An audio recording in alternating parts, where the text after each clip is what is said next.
Assalamualaikum warahmatullahi wabarakatuh.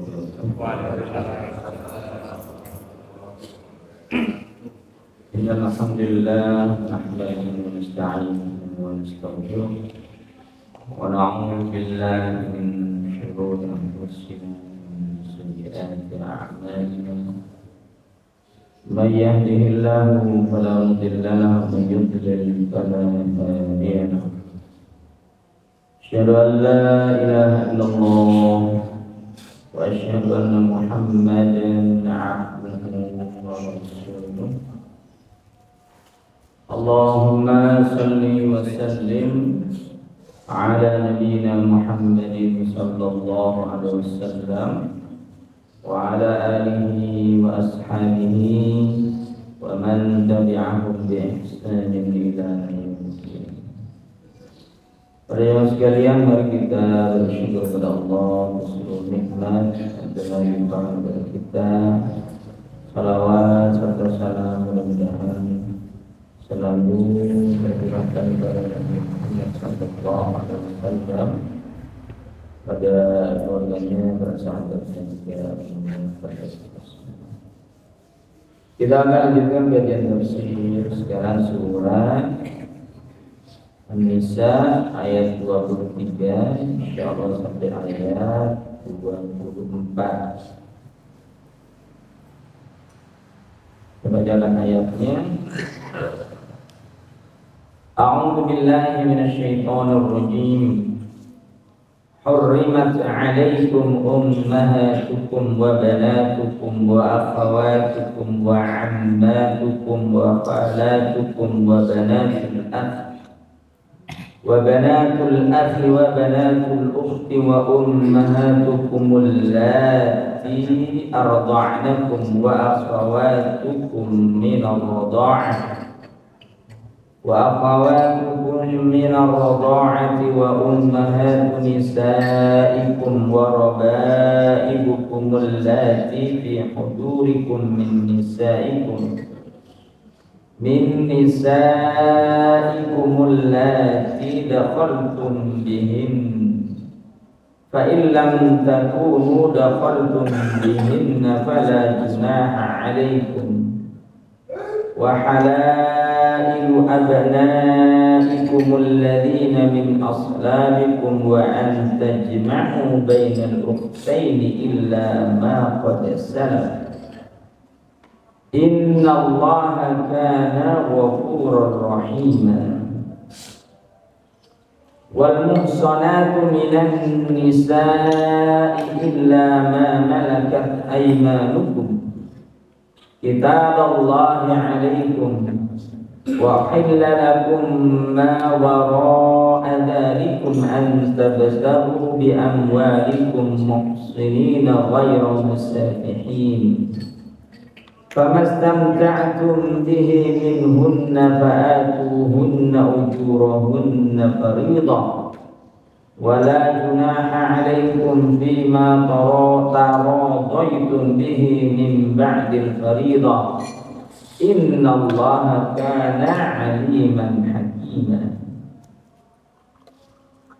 Artinya, diharamkan atas kalian menikahi ibu-ibumu, anak-anakmu yang perempuan, saudara-saudaramu yang perempuan, saudara-saudara ayahmu yang perempuan, saudara-saudara ibumu yang perempuan, anak-anak perempuan dari saudara-saudaramu yang laki-laki, anak-anak perempuan dari saudara-saudaramu yang perempuan, ibu-ibumu yang menyusui kamu, saudara-saudara perempuanmu sesusuan, ibu-ibu istrimu mertua, anak-anak perempuan dari istrimu, yaitu anak tiri yang dalam pemeliharaanmu,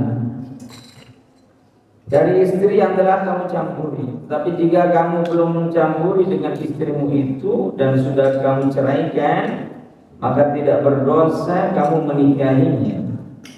Dan diharamkan bagimu istri-istri anak kandungmu, menantu, dan diharamkan mengumpulkan dalam pernikahan dua perempuan yang bersaudara kecuali yang telah terjadi pada masa lampau. Sungguh Allah Maha Pengampun lagi Maha Penyayang.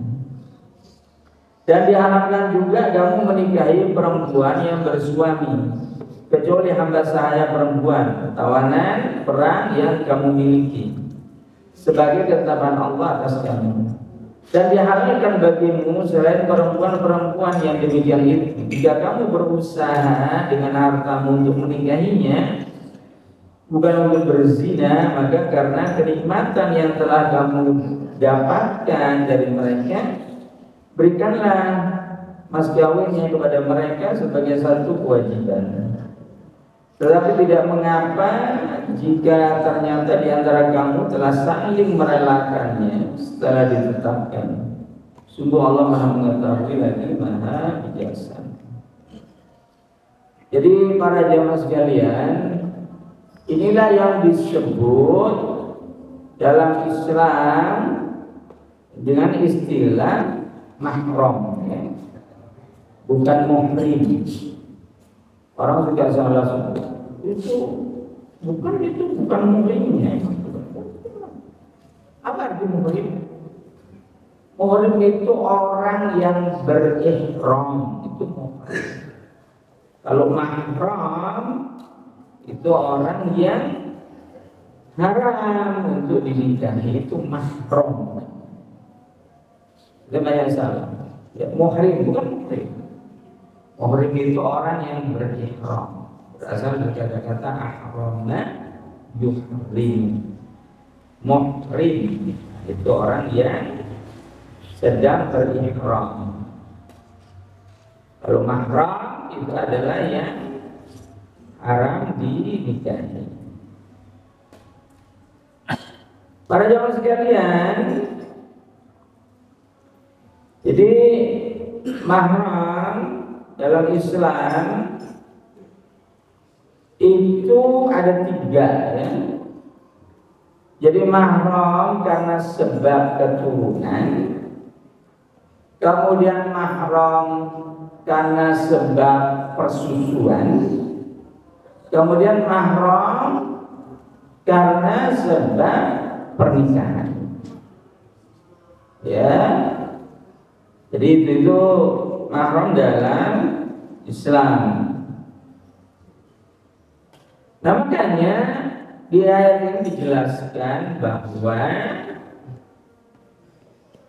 mahram yang diharapkan untuk dinikahi itu ada 7, ya. Ibu, kemudian anak-anak perempuan, saudara-saudara perempuan, saudara ayah yang perempuan, bibinya. Itu kalau dalam bahasa Arab sudah dibedakan itu, kalau bibi dari bapak itu khalatun, ammatun. Ya, kalau saudara perempuan dari ibu namanya khalatun. Jadi udah ketahuan kalau disebut amma itu saudara perempuan dari bapak. Kalau khalatun saudara perempuan dari ibu. Kemudian saudara ibumu yang perempuan, maksudnya bibi, anak-anak perempuan dan saudara-saudaramu yang laki-laki, anak-anak perempuan dan saudaramu laki-laki, ponakannya. Kemudian anak perempuan dari saudaramu yang perempuan, ponakan dari saudara perempuan. Ya. Nah, kemudian jamaah sekalian, termasuk anak karena perzinahan itu termasuk mahram sepakat para ulama, kecuali Imam Syafi'i. Imam Syafi'i berpendapat itu bukan mahram menurut beliau, tapi mayoritas ulama berpendapat itu mahram karena ada hubungan darah. Kalau menurut Imam Syafi'i tidak termasuk. Kenapa?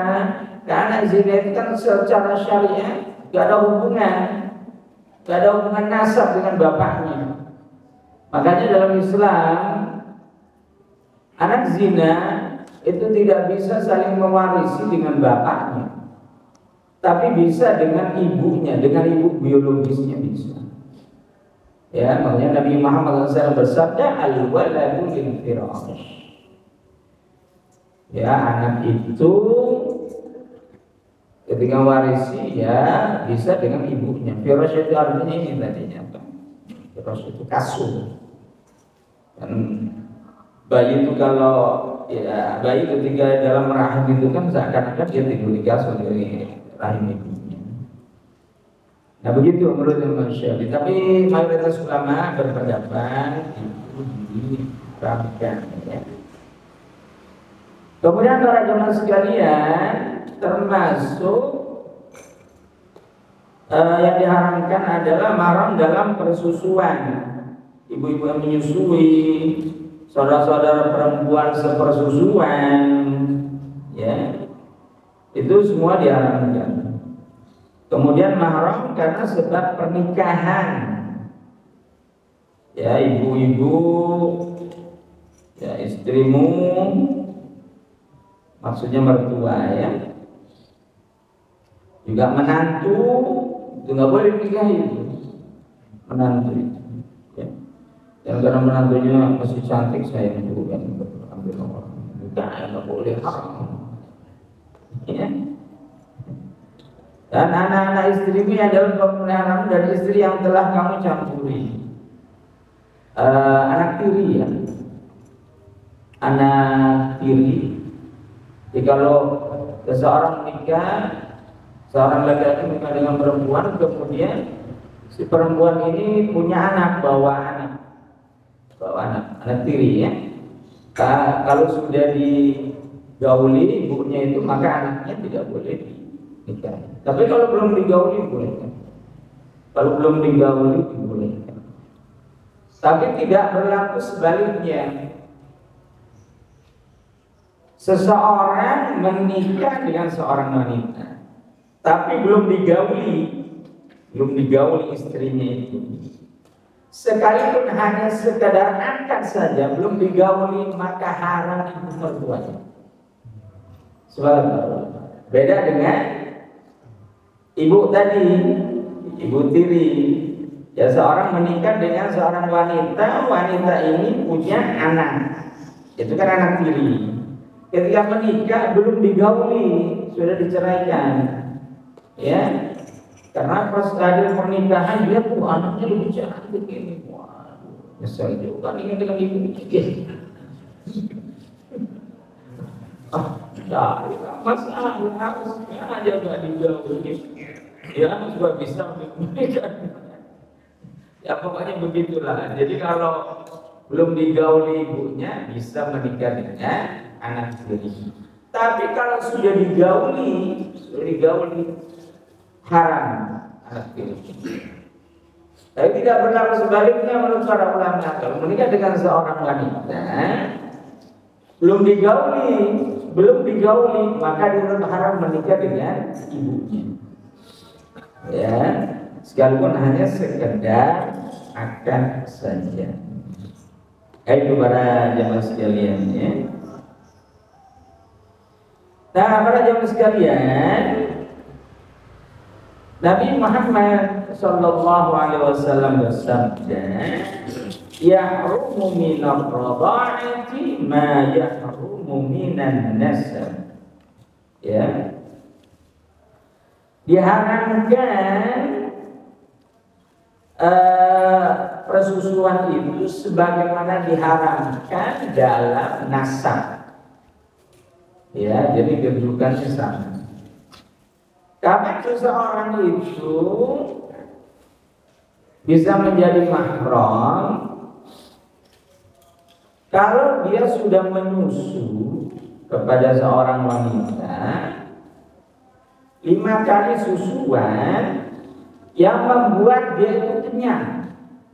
Jadi menyusu seorang anak ini, kemudian ia merasa kenyang, nanti nyusu lagi 2 kali sampai kenyang dia, terus 3, 4, 5, maka ibunya itu menjadi mahram, ibu persusuan, termasuk saudara-saudaranya, ya itu menjadi mahram. Nah makanya Nabi Muhammad SAW bersabda dalam hadis riwayat Muslim, an Aisyah anna Rasulullah sallallahu alaihi wasallam qala la tuharrimul misata la tuharrimul masata walal masatan. Tidak diharamkan, artinya tidak menjadi mahram kalau satu kali isapan, maksudnya sekali menyusu, walal masatan, dan tidak juga dua kali menyusu. Ya. Dulu para jamaah sekalian, ini ada hadis riwayat Muslim dari Aisyah, kana fima unzila minal Qur'ani ashru rada'at ma'lumat yuharrimna summa nasakhanna bi khamsi ma'lumat. Dulu awal-awal itu orang itu menjadi mahram 10 kali susuan. Kemudian dihapus hukum ini, ya, menjadi 5 kali susuan. Ya. Nah itu, jadi para jamaah sekalian, makanya Nabi Muhammad SAW dalam hadis yang sahih dari Aisyah, wa bi hadis Sahlah binti Suhail, anna Rasulullah SAW amara an tardi'a Saliman maula Abi Hudzaimah khamsa radha'at. Nabi Muhammad SAW memerintahkan Sahlah binti Suhail untuk menyusui Salim itu, budak dari Abu Hudzaimah, khamsa radha'at, 5 kali susu, supaya jadi mahram. Ya, nah itu, jadi para jamaah sekalian, kalau sudah 5 kali menyusu dan setiap susuan itu memang mengenyangkan dia, mengenyangkan si bayi, maka itu menjadi mahram. Summa liya'lam annahu la budda an takuna ar-radha'a bi sinni as-sughri duna al-hawlain. Ya, ini perlu diketahui bahwa radha'ah ini, menyusu ini, ketika dia masih kecil sebelum usianya mencapai 2 tahun. Ya, kalau sudah lewat 2 tahun, di atas 2 tahun, dia menyusu, itu tidak bisa disebut dengan mahram, ya. Isyaratnya memang di bawah 2 tahun, maksimal 2 tahun. Kalau di atas 2 tahun tidak, menurut para ulama gitu ya. Ini jumhur ulama berpendapat seperti itu. Ya. Ya maaf saja saya perlu sampaikan karena ini masalah hukumnya, sebenarnya nggak enak juga. Mohon maaf, karena ini masalah. Saya pernah ada pertanyaan, gimana seorang suami yang menyusu terhadap istrinya? Lu iya, ya, kami kenyang. Nah, iya, ini hukum, iya, ini jadi mahram atau tidak? Kalau jumhur ulama tidak, tapi sebagian yang berpendapat tetap mahram itu. Ya, tapi sebenarnya enggak.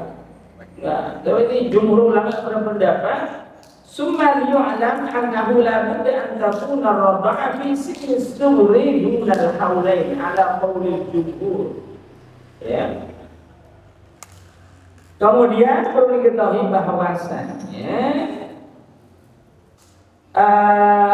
susuan itu ketika dia masih kecil, kunal haulaini, sebelum mencapai umurnya 2 tahun. Kalau sudah di atas 2 tahun, jumhur ulama berpendapat itu tidak bisa lagi disebut dengan mahram. Ya, karena ini berhubungan dengan hukum yang saya sampaikan di atas juga. Iya, itu ya para jamaah sekalian. Nah kemudian para jemaah sekalian,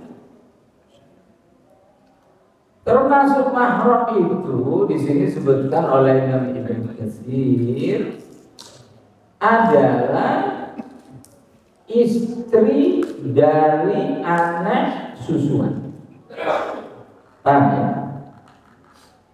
Seorang wanita, seorang laki-laki menyusu, ya, seorang wanita yang masih bayi menyusu, kan jadi mahram. Jadi mahram dengan ibu susuannya, ya. Kemudian ibu susuannya ini kan punya suami, ya. Maka menurut Imam Ibnu Katsir dan jumhur ulama, istri dari anak susuan bagi suami dari ibu susuannya ini itu haram menikahinya ini. Dalilnya apa?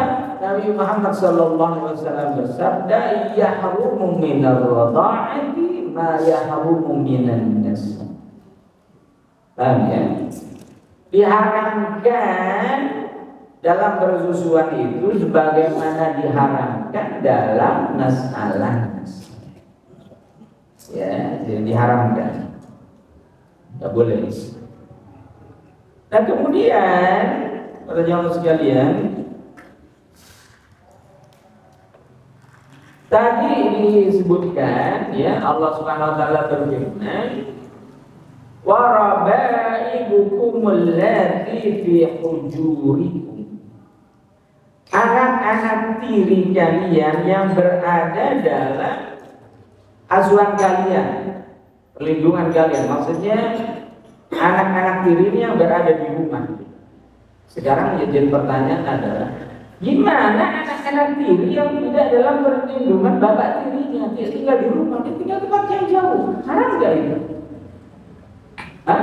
Saya di sini sebutkan begitu. Waraba'ibukum allati fi hujurikum. Ya. Nah, menurut jumhur ulama, anna ar-rabiba haramun sawa'un kana fi hijri ar-rajul aw lam takun fi hijrihi.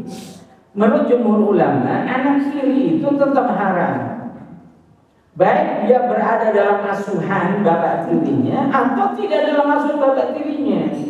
Jadi anak tirinya misalnya diasuh oleh bapak kandungnya atau oleh saudara-saudara dari anak tiri ini, misalnya begitu, maka itu tetap haram. Ya, menurut jumhur ulama, seperti dalam ayat ini disebutkan begitu. Ya, anak-anak tirimu yang berada dalam asuhan. Ya, jadi tetap haram. Ya, tetap haram, tidak boleh. Kemudian para jemaah sekalian, gimana dengan istri dari anak angkat?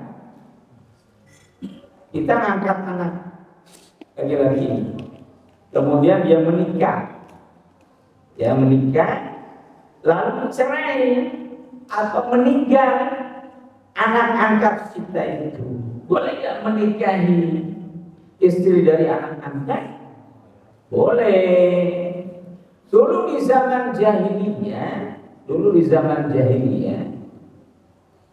orang-orang jahiliyah itu menganggap itu haram, enggak boleh. Nah, para jemaah sekalian, Nabi Muhammad sallallahu alaihi wasallam punya anak angkat, namanya siapa? Zaid bin Harithah. Itu anak angkat Nabi Muhammad sallallahu alaihi wasallam. Zaid bin Harithah ini menikah dengan wanita bangsawan namanya Zainab. Sudah menikah, ternyata cerai Zaid bin Harithah ini dengan istrinya Zainab. Kemudian Allah Subhanahu wa ta'ala memerintahkan kepada Nabi Muhammad SAW untuk menikahi mantan istri Zaid bin Harithah. Untuk apa? Untuk menghapus tradisi itu, anggapan bahwa seorang laki-laki itu diharapkan menikahi istri dari anak angkat. Itu untuk menghilangkan tradisi itu. Maka Nabi Muhammad SAW menikahi Zainab. Dinikahi oleh Nabi Muhammad SAW. Nah itu Raja sekalian. Jadi boleh menikahi istri dari anak angkat. Karena anak angkat gak ada hubungan apa-apa dengan bapak angkat. Gak ada. Ya gak ada hubungan nasab. Ya. Ya, jadi kalau ada hubungan nasab, ya. Tapi kalau tidak ada hubungan nasab, makanya tidak ada hubungan kewarisan. Tidak bisa saling mewarisi anak angkat dengan bapak angkatnya, tidak bisa. Ya, tapi kita ini banyak justru anak angkat ini menguasai harta bapak angkatnya. Enggak boleh, itu haram. Jadi kalau bapak angkat yang meninggal dunia, anak angkat itu tidak ada harta warisan sama sekali. Kalau dia ambil itu berdosa besar, karena itu bukan hak. Tapi kalau hibah tidak apa, boleh oleh hibah. Jadi sekali lagi para jemaah sekalian, ya dibolehkan ya menikahi istri dari anak angkat yang sudah diceraikan. Ya. Wallahu a'lam bishawab. Nah kemudian para jemaah sekalian, Allah Subhanahu wa taala berfirman, wa anta jama'u bainal ukhtayn illa ma qad salaf. Ya. Dan diharamkan mengumpulkan dalam pernikahan dua perempuan yang bersaudara. Itu enggak boleh. Ini syariat kita, syariat Nabi Muhammad SAW tidak boleh mengumpulkan dua saudara perempuan sekandung dalam satu pernikahan. Masih boleh, itu nggak boleh, haram. Iya. Tapi kalau istri meninggal, kemudian menikahi saudara perempuan dari istri, tidak apa-apa, dibolehkan. Ya, kalau dua-duanya masih hidup mengumpulkan tidak boleh ya. Ini syariat Nabi Muhammad SAW. Tapi syariat Bani Israel dulu nggak ada. Nabi Yakub alaihissalam itu ada dua istrinya itu. Nabi Yakub alaihissalam. Nabi Yakub alaihissalam itu istrinya 4 ya. Yang 2 itu kakak adik. Dan itu dibolehkan. Itu syariat mereka, syariat Bani Israel. Syariat Nabi Yakub dibolehkan tidak? Iya. Jadi ada syariat-syariat dahulu yang memang dihapus dalam syariat kita dan itu tidak benar. Ya, iya, banyak para jemaah sekalian. Dulu Nabi Yakub alaihissalam dan istrinya juga 11 anaknya itu kan ketika hijrah dari Palestina ke Mesir karena memang oleh Nabi Yusuf alaihissalam, waktu itu Nabi Yusuf alaihissalam sudah menjadi raja Mesir, kan diboyong anak istri kedua orang tuanya dan saudara-saudaranya itu, ya. Dan itu sampai pintu gerbang kan sujud itu kan, sujud di hadapan Nabi Yusuf alaihissalam. Dan sujud ini adalah sujud penghormatan dan itu dibolehkan. Iya, iya. Kan ada mimpi Nabi Yusuf alaihissalam itu di surat Yusuf, kalau di ayat 4 itu. Kan Allah SWT berfirman, ya abadi inni ra'aitu ahada asyara kawkaban wasyamsa wal qamara ra'aituhum li sajidin. Wahai bapakku, semalam aku bermimpi yang diperlakukan oleh rakyatnya. Jadi rakyatnya itu sujud di hadapan rakyat. Kalau lebih layak perlakuan seperti ini. Nabi Muhammad SAW melarang. Lalu Nabi Muhammad SAW bersabda, "Lau kuntu amiran ahadan li ayyasjuda li ahadin la amartu imra'atan an tasjuda li zawjiha." Kalau seandainya aku dibolehkan memerintahkan seseorang untuk sujud kepada orang lain, maka akan aku perintahkan seorang istri untuk sujud di hadapan suaminya. Kalau boleh, luar biasa. Ya, saking tingginya kedudukan seorang suami itu dalam keluarga. Ya, sampai begitu, kalau boleh kata Nabi Muhammad SAW. Iya. Karena seorang istri itu harus taat sama suami. Taat. Ya, dalam hal-hal kebaikan. Buat jengkel suami itu kalau istri udah nggak taat, ya, itu bikin sebel. Iya, Nabi sampai bersabda seperti itu. Ayo para jamaah sekalian, ya. Jadi menyatukan dua saudara perempuan dalam satu ikatan pernikahan, dua-duanya masih hidup, ya, dalam satu waktu itu menjadi istri. Ya, dua-duanya terkandung itu tidak berharam dalam Islam. Wallahu a'lam bishawab. Kecuali ini pernah dilakukan oleh orang-orang jahiliyah dahulu, ya. Ya. Makanya ada sebuah riwayat dari Ibnu Mardawi, Ani Jailani qala, qultu ya Rasulullah, inna tahti ukhtain. Wahai Rasul sallallahu alaihi wasallam, sesungguhnya aku punya istri, dua saudara kandung. Nabi Muhammad SAW bersabda, "Talliq ayyihima syi'ta." Ceraikan salah satu di antara keduanya. Tegas Nabi Muhammad SAW. Ya. Nah kemudian para jamaah sekalian, dikit lagi ya. Kemudian ayat 24, dan diharamkan juga kamu menikahi perempuan yang bersuami kecuali hamba sahaya perempuan tawanan perang yang kamu miliki. Para jamaah sekalian, ini sudah pasti ya, menikahi wanita yang bersuami sudah pasti haram sebagai orang. Ya, hanya harus hati-hati. Jadi para jamaah sekalian, kalau ada seorang wanita itu dicerai oleh suaminya, itu kita harus tahu ya, itu tolaknya itu, cerainya itu tolak rojai namanya.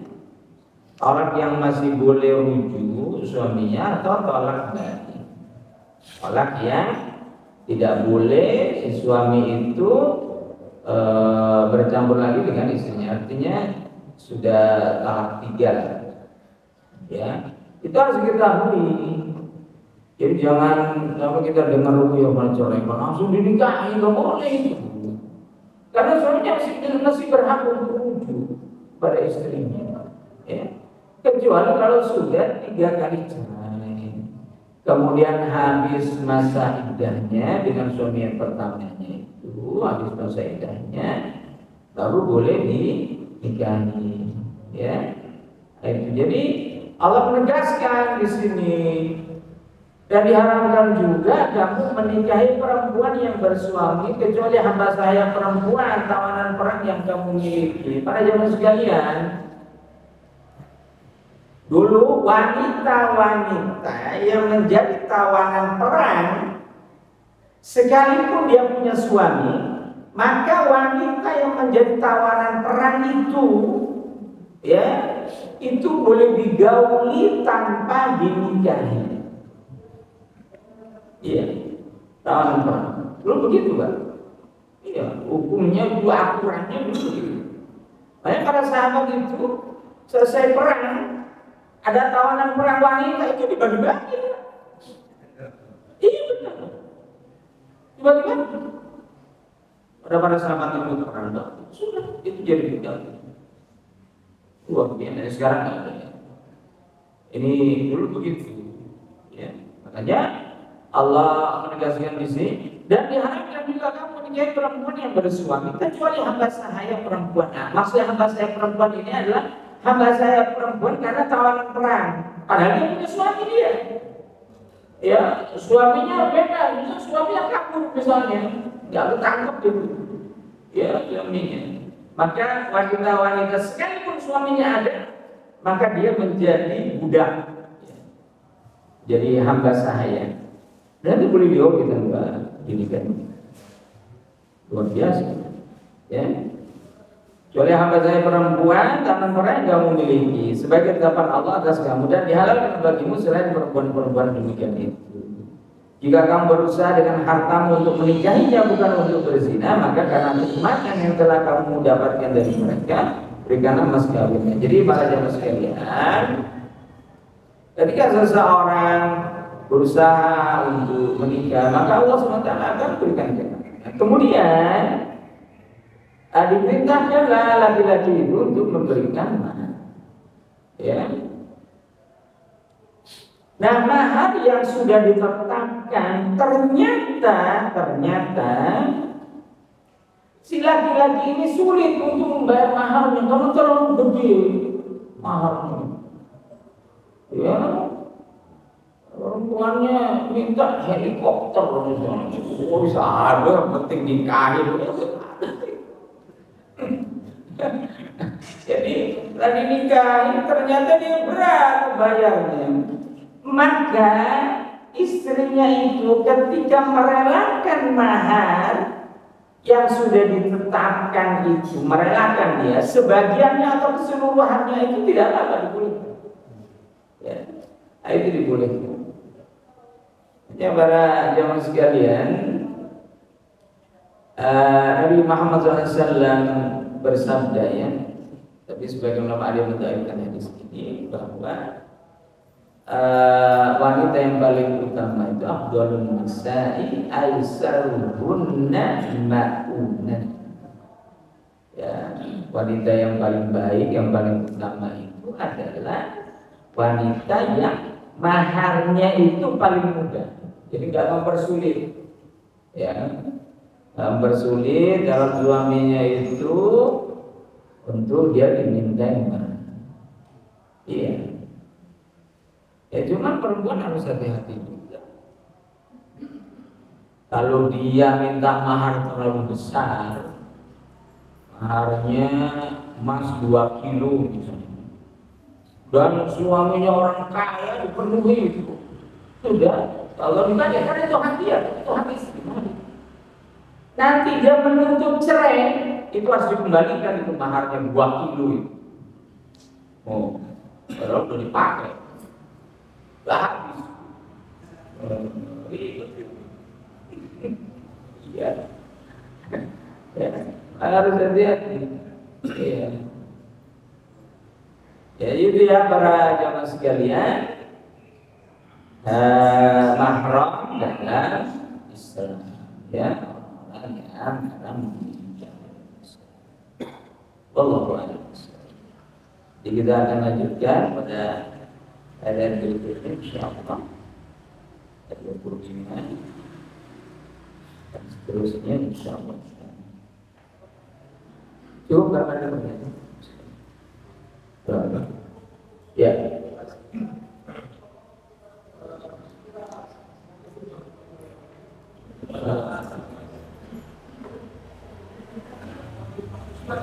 Apa?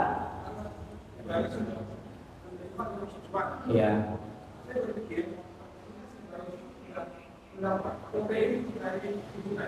Yang menyusun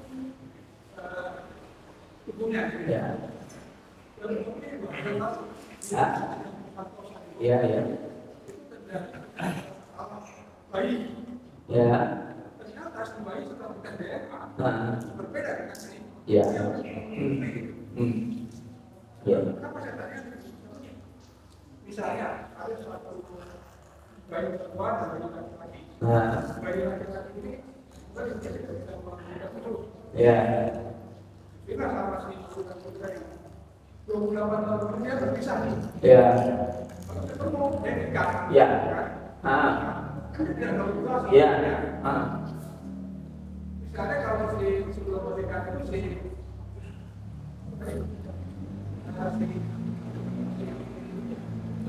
pria tadi pria dan perempuan tadi kita DNA ya. Berbeda kan? Beda. Pertanyaan saya, apa sih yang mendasari ilmunya ini? Tadi kenapa tidak boleh gitu? Yang sesuatu tadi. Oh, iya. Apakah saya berpikir tadi karena dia menerima sesuatu seperti Iya itu sebenarnya. tapi kan beda itu DNA Pak. Iya. Iya. Kira-kira apa? Iya. Iya sudah. Iya. Diharamkannya itu bukan karena perbedaan tes DNA, Pak. Sudah diharamkannya apa? Karena syariat itu mengharamkan. Selesai. Bisa dipahami? Diharamkannya itu karena memang syariat mengharamkan ketika seseorang itu menjadi saudara sepersusuan atau ibu anak persusuan dengan ibunya. Itu sudah. Sekalipun nanti setelah tes DNA itu berbeda ya. Ya, setelah tes DNA berbeda. Jadi tidak menjadi halal karena setelah tes DNA-nya berbeda, bukan. Iya, itu pasti ada nilai yang sangat besar. Iya, bisa dipahami ya. Jadi diharamkannya itu karena memang diharamkan dalam saudara persusuan. Itu diharamkan ketika seseorang sudah 5 kali menyusu dan kondisi kenyang setiap menyusu kepada ibu persusuannya. Itu 5 kali sudah haram ya sudah. Jadi ibu persusuan dengan saudara jadi saudara persusuan. Sekalipun setelah tes DNA berbeda, begitu. Jadi jangan dianggap halal karena tes DNA-nya dia tidak boleh beres, tidak berarti halal bukan. Bisa dipahami ya? Saya mau tanya, kenapa babi haram? Kenapa? Karena Allah mengharamkan babi, titik selesai. Udah nggak usah berpikir karena ada cacing bitanya, karena ada bukan. Karena Allah mengharamkan babi, titik selesai di situ. Udah. Kenapa Bang? Kan di pikirannya ada seorang ustadz ditanya, Ustadz, ini kan babi diharamkan karena ada cacing bita. Gimana kalau babi itu dimasak ya lebih dari 100 derajat Celcius, nanti cacing bitanya kumaha? Kata Ustadz itu halal. Ya Ustadz, babi itu Pak dimasak sampai gosong, haram sampai kiamat, selesai. Bisa dipahami? Jadi jangan karena tes DNA-nya berbeda jadi halal. Bukan. Syariat mengharamkan saudara persusuan. Selesai. Titik sampai di situ. Ini pasti ada hikmah yang sangat besar. Ya, baik diketahui oleh seseorang atau tidak. Ayo. Bisa dipahami? Sudah ikut syariat. Ada uang marah. Kenapa? Karena syariat ini datangnya dari Allah melalui Nabi Muhammad SAW. Syariat kita ya. Dan Allah Maha tahu semua kemaslahatan manusia. Makanya diatur dalam Islam. Begitu. Ya. Ayo. Ya sudah haram. Haram. Ya, haram. Gimana kalau misalnya ketahuan setelah menikah cerai? Harus masuk.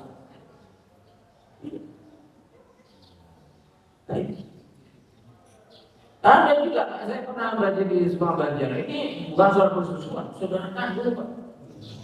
Iya. Dia terpisah gitu, waktu bayi terpisah. Kemudian si laki-laki ini dia datang ke kampung itu, dia nggak tahu asal usulnya nggak tahu. Menikah dengan seorang wanita, punya anak 3. Kalau punya anak 3 baru ditelusuri nasabnya itu. Ternyata adiknya. Iya, amat para ulama, amat berpisah. Dan mereka nggak tahu, kalau tidak terlanjur saling menyayang. Nggak boleh di sini. Harus syariat bisa dipahami. Jadi jangan nanti karena penelitian secara ilmiah tes DNA ini beda, ini DNA-nya sekalipun saudara persesuaian jadi haram. Ya haram sampai kiamat. Iya. Sudah Nabi Muhammad SAW bersabda, yahrumu minar radha'ati ma yahrumu minan nasab. Diharamkan dalam bersusuan sebagaimana diharamkan dalam nasab. Titik lanjut ikut syariat. Ayat. Itu wallahu a'lam bishawab. Itu ya Pak. Ya. Waalaikumsalam.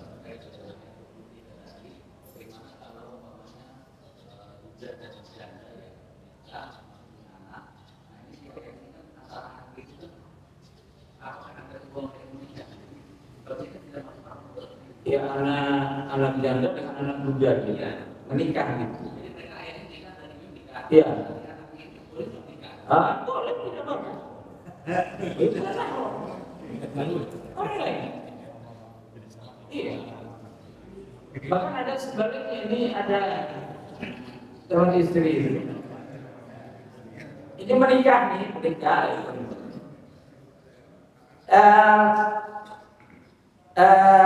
apa namanya, ini bapak dan ibunya dua orang tua mereka itu janda dan muda terus menikah. Iya, ya, udah apa juga, tapi bukan mahram. Ya, yang mahram itu dengan menantu atau menantu dengan mertua. Kalau sama-sama anak bawaan bukan mahram. Jadi boleh tidak? Ya, Allahu a'lam. Ada lagi? Ya. Waalaikumsalam.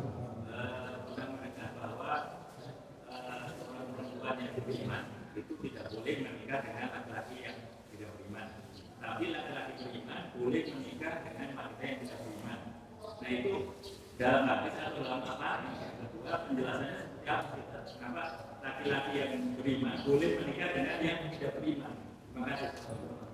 Iya, itu kan sebenarnya ada di surat Al-Maidah, Al-Quran, menikahi ahlul kitab. Ahlul kitab ya. Itu dibatasi ahlul kitab. Dan ahlul kitab ini adalah orang-orang Yahudi dan Nasrani. Itu boleh dinikahi. Ya. Ya sebenarnya ahlul kitab ini statusnya apa? Ahlul kitab, orang kafir atau beriman dia? Ahlul kitab, saya tanya. Ahlul kitab, orang kafir atau beriman? Hah?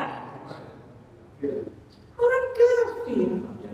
Tapi ini ayat, innal ladzina kafaru min ahli kitab wal musyrikin. Sesungguhnya orang-orang kafir dari kalangan ahlul kitab dan orang-orang musyrik. Ahlul kitab orang kafir. Kenapa disebut ahlul kitab? Karena mereka berpegang teguh kepada kitab sebelum Al-Quran. Disebutlah ahlul kitab. Mereka itu terjadi penyimpangan akidah, Pak. Ya, itu boleh dinikahi. Kenapa begitu? Menurut sebagian ulama, dengan harapan nanti karena perempuan ini kan dia itu lebih mudah terbawa oleh suaminya. Sekalipun suami tidak boleh memaksa dia, tapi mendakwahi tidak apa-apa, mengajak dia untuk Islam. Ya, tapi tidak berlaku sebaliknya. Tidak berlaku sebaliknya. Jadi dibatasi.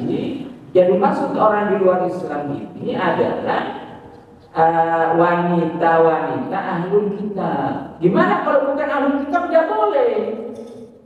Siapa yang mengangkat ahlul kitab di sini, di kita ini? Hindu, Buddha, Konghucu, nggak boleh itu. Tidak termasuk ahlul kitab.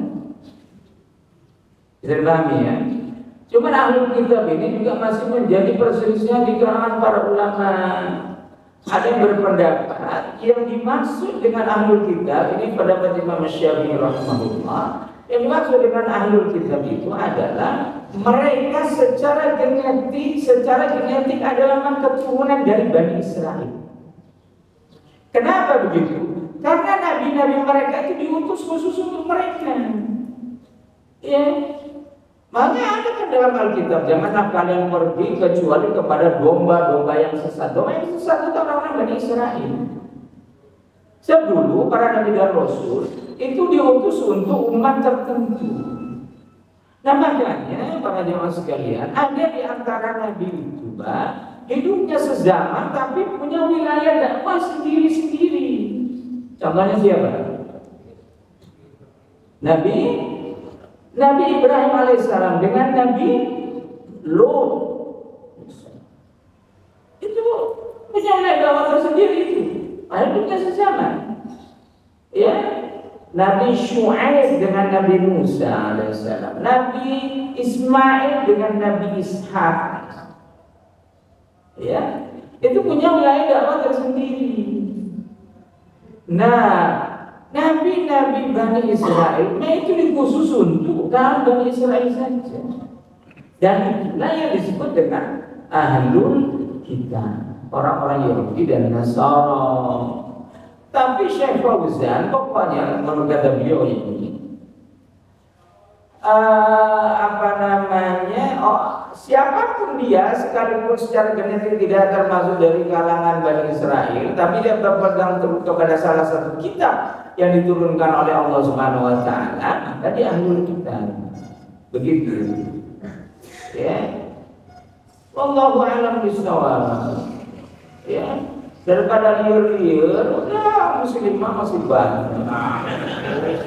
Tidak lapor ya, kalau bajana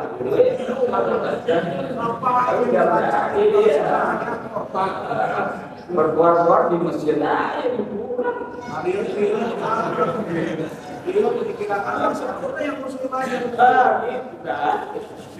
Muslimah masih banyak. Yang biasa yang banyak. Ya, itu wallahu a'lam bishawab ya. Tetap dibolehkan, cuman ya yang terjadi problem. Ya, wong seakidah saja banyak problem. Sama-sama seagama saja. Liur ya. Ini beda akidah wah. Yesus ribet pokoknya urusannya. Tapi kalau ditanya boleh nggak boleh yang Islam. Allahu a'lam bishawab. Allahu a'lam bishawab. Makanya para jamaah sekalian, ada seorang ulama itu berdebat begini. Saya lupa namanya sudah. Ujungnya al-Fulani namanya itu. Jadi dia debat dengan pendeta itu. Kata pendeta itu, Islam itu licin, Pak. Loh kenapa? Kalau wanita kalian muslimah, kamu nggak boleh menikahinya. Tapi kalian, ya laki-laki muslim boleh menikahi wanita-wanita kami. Apa kata Al-Fulani? Gampang. Kenapa begitu? Karena kami mengimani Nabi Isa alaihissalam sebagai Rasul. Kalian kalau mau menikahi wanita-wanita muslimah kami, imani dulu, akui Nabi Muhammad SAW sebagai Rasul. Apa maksudnya? Salah Rasul Islam. Selesai. Bengong. Iya, kita harus belajar. Iya. Selesai. Iya, licin Islam itu. Gimana? Itu begitu. Agar mengakui dulu Nabi Muhammad SAW sebagai Nabi dan Rasul. Kenapa? Karena kamu mengakui Nabi Isa sebagai Nabi dan Rasul. Begitu. Iya. Allahu a'lam bishawab. Cukup ya? Insyaallah nanti kita ketemu lagi dengan kita tetap dengan dalam majelis. Subhanallah wa bihamdika. asyhadu an la ilaha illa anta astaghfiruka wa atubu ilaik. Assalamualaikum warahmatullahi wabarakatuh. Waalaikumsalam.